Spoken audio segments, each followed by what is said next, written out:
Quick check. Your shirt might be plastic. Surprised? Most shirts are plastic polyester. The same world of polymers used to make plastic bottles is closely connected to the material called polyester. But how does plastic become soft clothing? Let's follow the journey from raw materials to the fabric on your body. Polyester is not a single random material. It is a family of polymers containing ester linkages in their molecular structure. One of the most important polyesters is PET, polyethylene terephthalate, and PET is incredibly versatile. It can be used to make bottles, films, packaging, and when processed into fibers, it becomes a major material for clothing and textiles. Here's the twist: a PET bottle and a polyester fiber look different but share the same polymer. Processing and shaping, not the chemistry, create bottle versus fabric. A bottle needs to be strong and rigid, a fiber needs to be thin, flexible, and capable of being spun into yarn. So where does this polymer come from? Traditional polyester production begins with chemical raw materials commonly derived from petroleum-based feedstocks. Two important building blocks used to make PET are ethylene glycol and terephthalic acid. These molecules are chemically reacted together to form long polymer chains. During polymerization, small molecules called monomers are connected into much larger molecules called polymers. Think of it like connecting thousands of small links to create one enormous molecular chain. As the reaction progresses, the polymer becomes suitable for further processing. The polymer is then processed into a form that can be handled and manufactured efficiently. It can be converted into small solid pieces called polymer chips or pellets. These tiny pieces may look simple, but inside them are extremely long molecular chains. Now comes the transformation that turns plastic into fiber. The polyester chips are heated until the polymer melts. The molten polymer is then pushed through a special device called a spinneret, and this is where something amazing happens. A solid plastic polymer is transformed into incredibly thin continuous strands. A spinneret contains many tiny holes. As molten polyester passes through these openings, multiple thin streams are produced. These streams cool and solidify into polyester filaments.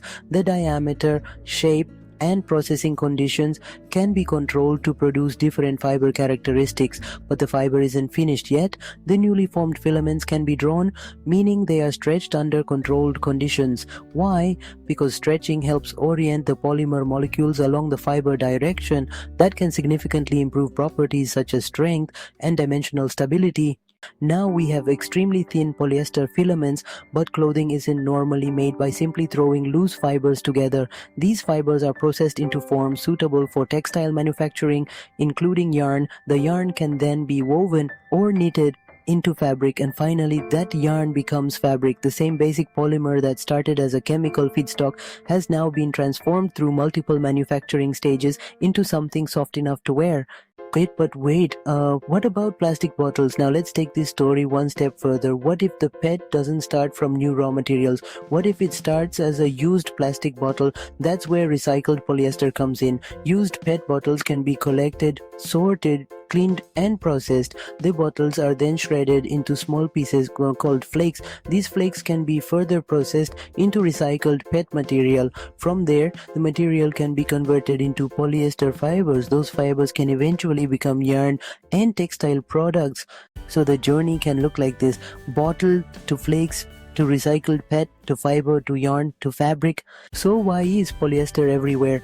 Because it offers a combination of useful properties. It can provide good strength, durability, dimensional stability, and resistance to wrinkling.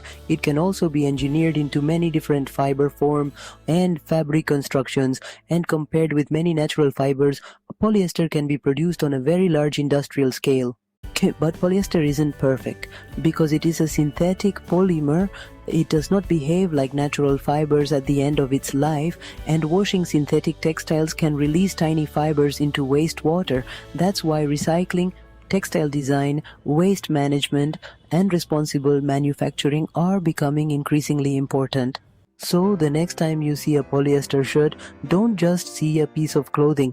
Think about the engineering behind it. Chemistry created the polymer, processing transformed it into fiber, textile manufacturing turned that fiber into fabric, and potentially a discarded plastic bottle can become part of that journey. A bottle can become a fiber can become yarn, yarn can become fabric, and fabric can become the shirt you're wearing right now. That's the incredible journey of polyester. Now here's the question: would you wear a shirt made from recycled plastic bottles? Tell me your answer in the comments. And if you want to see how another everyday plastic product is actually manufactured, welcome back to UG Mold Tech. If you found this video helpful, don't forget to give it a thumbs up and hit that subscribe button. We have a lot more informative content coming your way. Thanks for watching and see you in the next one.